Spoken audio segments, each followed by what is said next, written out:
Hello everyone, welcome to Subhuti मेस channel. हम preparation कर रहे हैं HPSC असिस्टेंट प्रोफेसर कॉमर्स के एग्ज़ाम की। प्रैक्टिस क्वेश्चन करते हैं और मैं आपके लिए शॉर्ट नोट्स लेके आती हूँ जो भी टॉपिक से रिलेटेड होते हैं। उसके बाद प्रैक्टिस क्वेश्चंस मैं कराती हूँ। सो इसका सिलेबस मैं आपको बता चुकी हूँ। जो आपका UGC नेट का सिलेबस है, एग्जैक्ट सेम सिलेबस है HPSC असिस्टेंट प्रोफेसर कॉमर्स का।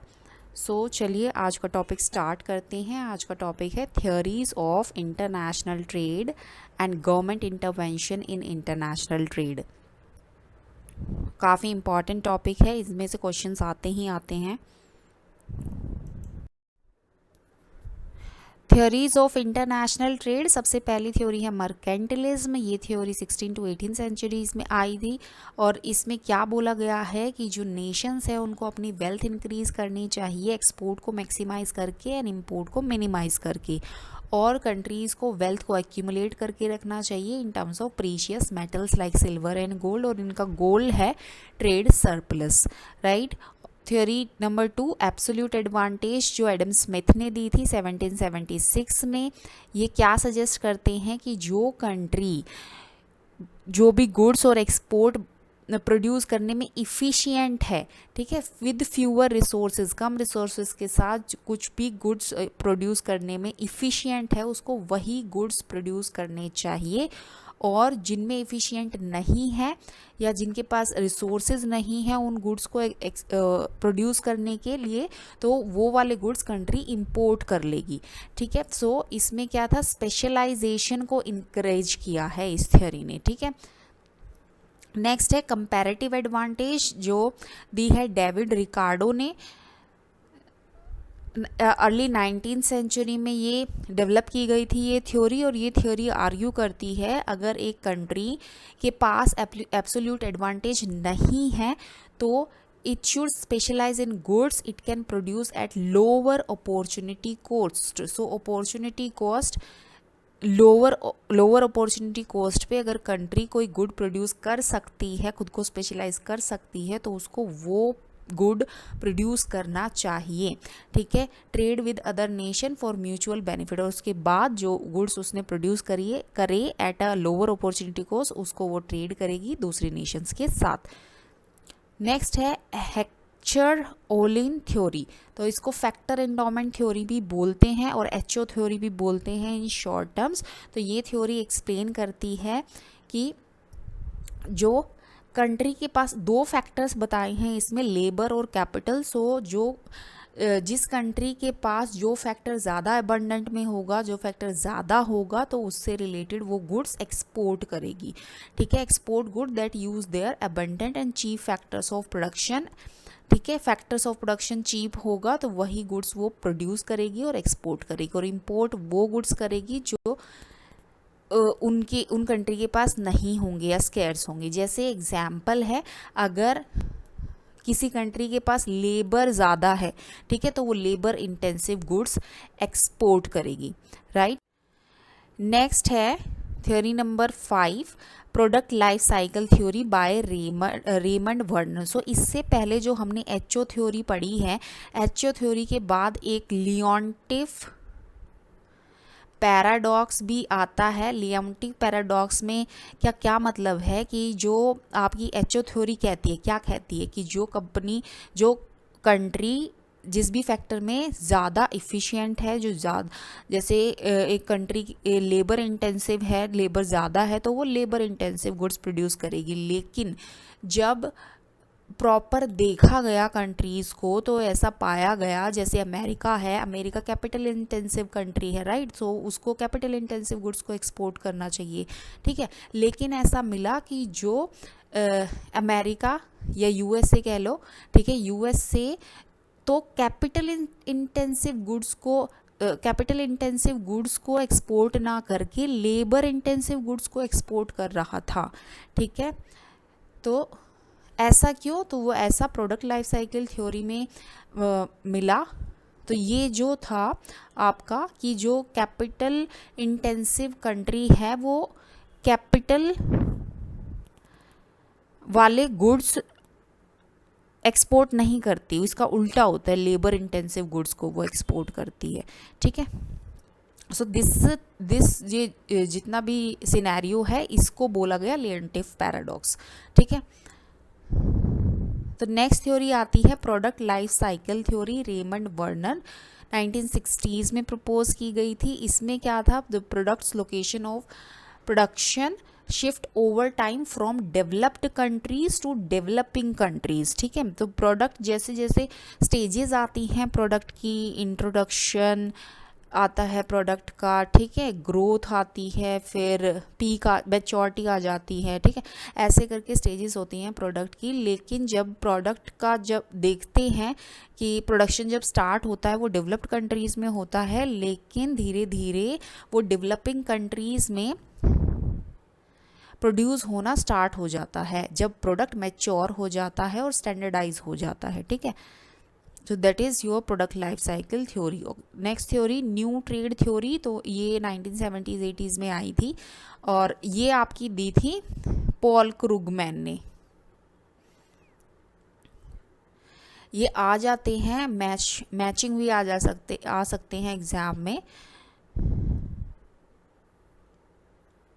कि कौन सी थ्योरी किसने दी थी, मैच करिए, ठीक है। तो this theory emphasises the role of economies of scale and network effects. तो इकोनॉमिक्स ऑफ स्केल को कौन सी थ्योरी एम्फेसाइज करती है, new trade theory.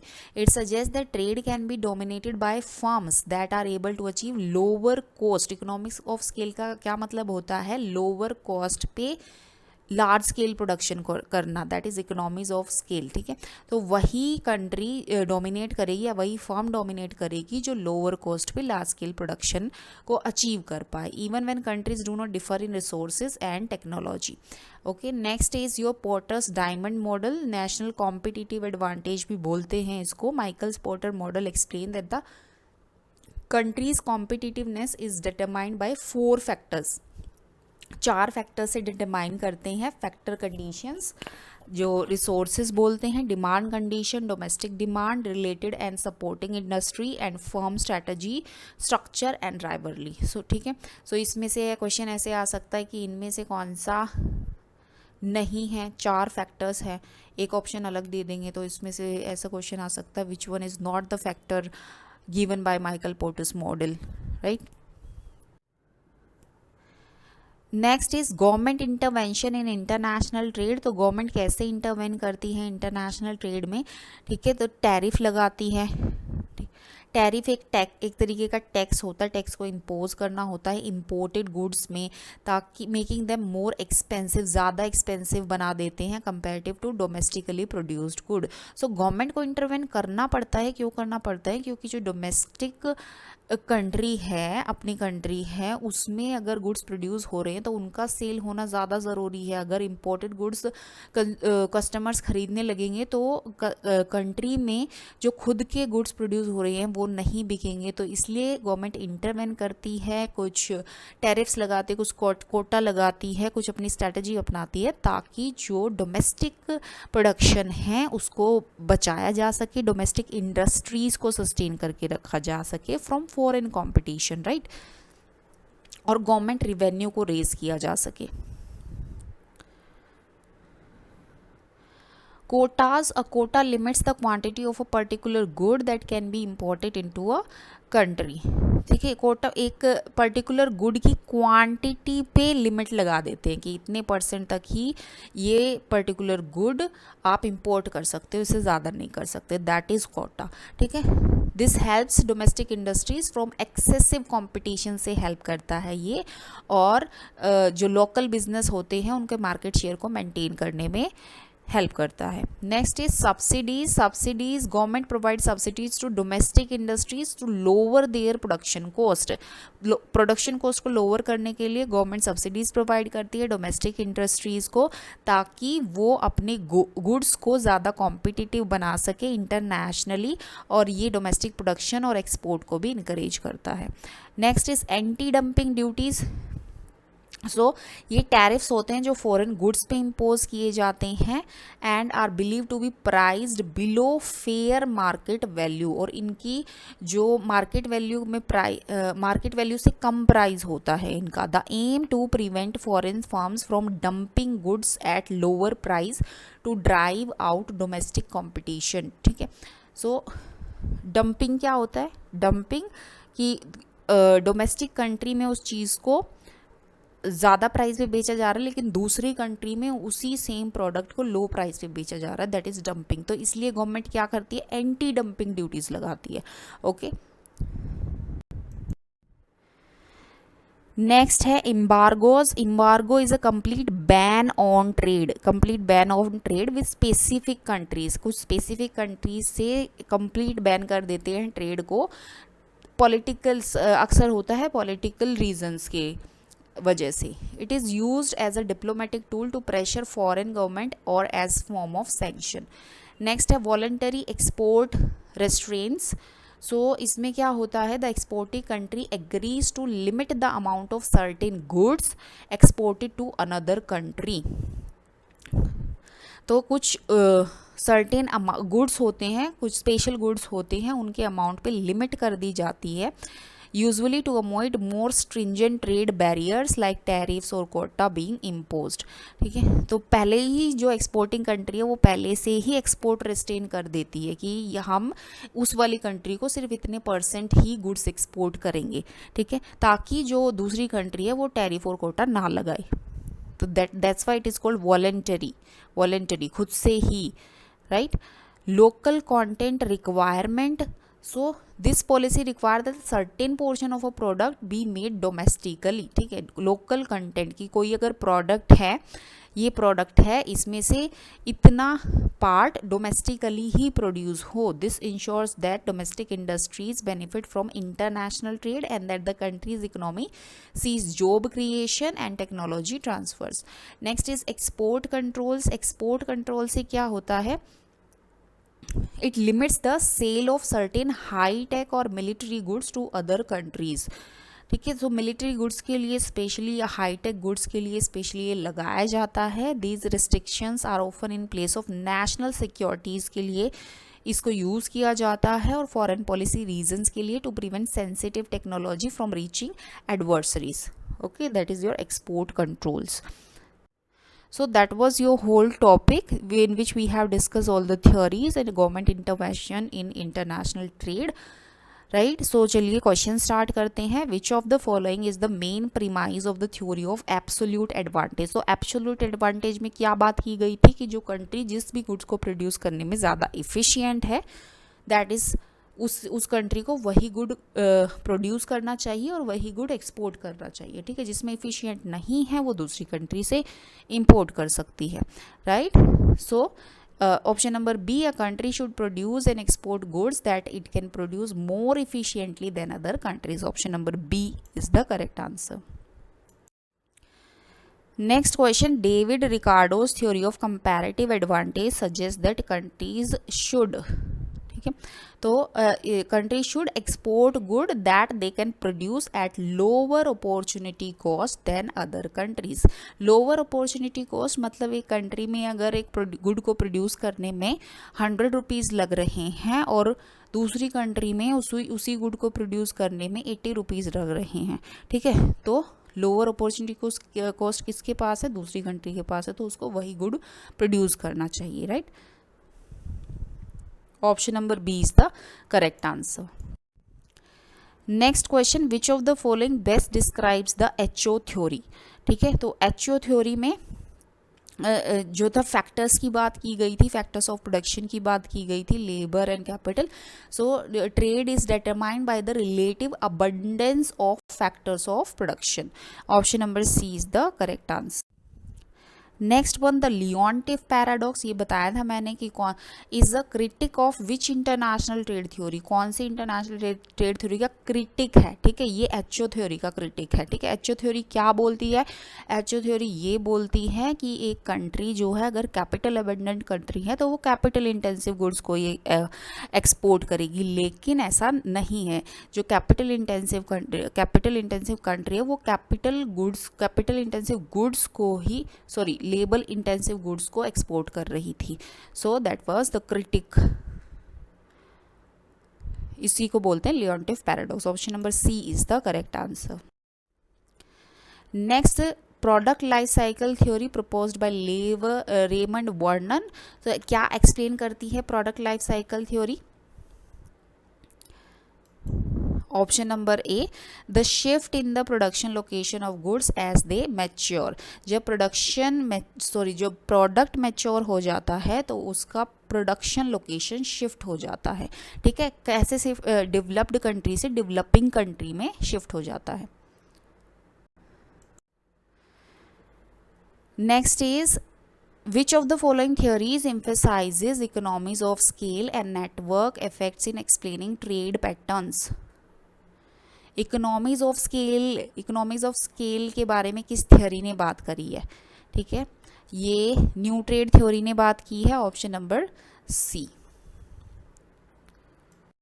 Next is according to Porter's diamond model national competitive advantage is determined by, so ये determine करता है combination of factor conditions, demand condition, related industries and firm strategies. Option number B is the correct answer. Next, the gravity model of trade predicts that trade flows between two countries are directly related to option number A, their economic size and geographic distance. Next is mercantilism advocates for, so maximizing export and minimizing imports to accumulate wealth. Option number A. Next question, which of the following is not a criticism of the comparative advantage theory? Not a criticism, नहीं है criticism. So it assumes full employment, it assumes no transport cost, it assumes factor of production are immobile between countries, it ignores the benefits of protectionism. So option number D, it ignores the benefit of protectionism, is not a criticism of comparative advantage theory. Next question, one of the primary reason governments intervene in international trade is to, तो government क्यों intervene करेगी international trade में, ठीक है, तो ये domestic industries को protect करने के लिए और फॉरेन कंपटीशन से। Option number B is the correct answer. So इसमें option number B is the correct answer.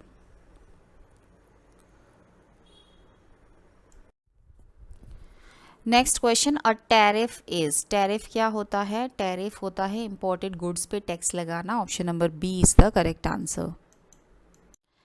Next question, which of the following is an example of a non tariff barrier? Non tariff barrier का example इनमें से कौन सा है? Import quotas, export subsidies, free trade agreements and trade embargoes. Option number A, import quotas. Next is anti dumping duties are impose to, anti dumping duties कब लगती है? जब prevent foreign companies for selling goods below cost. Option number C is the correct answer. Next question, a government policy that restricts the number of goods that can be imported is known as, number of goods that can be imported is known as, it is known as a quota. Option number C. Next question, the purpose of voluntary export restraint is to limit the export of goods by the exporting country, B, increase tariff on foreign goods, next promote the import of foreign goods, next allow unlimited import of goods, so limit the export of goods by the exporting country, option number A. Next question, which of the following is a direct result of government subsidies to domestic industries? Which of the following is a direct result? Lower production cost for domestic producers. Option number C is the correct answer. Next question, a local requirement mandates that option A, certain percentage of product must be produced domestically, all products must be exported, domestic producer must lower prices, import products meet domestic standards. So option number A, a certain percentage of product must be produced domestically, that is local requirement, local content requirement. Next question, which of the following is a common justification for protectionist trade policies? Common justification for protectionist trade policies. Option number C, protecting infant industries. Next question, the imposition of trade embargoes is typically a result of economic competition, diplomatic or political disputes, और cultural exchanges या environmental concerns. क्यों होते हैं trade embargoes? The political disputes. Option number B. Next, export controls are typically used by governments to, option A, limit the number of foreign companies in the market, prevent the export of sensitive technologies, encourage the export of luxury goods, promote domestic tourism. So option number B, prevent the export of sensitive technology. Next question, which of the following is a likely consequence of high tariffs? High tariffs के क्या परिणाम हो सकते हैं? क्या import competition increase हो जाएगा? High prices for consumers, great variety of imported goods, enhanced international cooperation. Option number B, consumers को चीज़ें हाई प्राइसेस में मिलेंगी. Next is countervailing duties are imposed to, तो counteract subsidies provided by foreign governments to their exporters. Option B, protect domestic consumers from high prices. Option C, encourage exports of luxury goods. Option D, promote free trade agreement. So option number A, counteract subsidies provided by foreign governments to their exporters, that is countervailing duties. Next, government intervention in international trade is often justified on the grounds of, option number A, national security. ठीक है, nation का ध्यान रखना government का काम है, that's why government intervene in international trade. Next, dumping in international trade refers to, dumping का क्या मतलब होता है? ठीक है, तो dumping is exporting goods at prices lower than the home market prices और below the cost of production, this is your dumping. Option number A. So that's all for today. I hope आपको video अच्छी लगी होगी. So if you liked the content, the way of presentation, please do like, share and subscribe my channel. आपके लिए ऐसी ही videos और हम लेके आते रहेंगे. Thank you so much.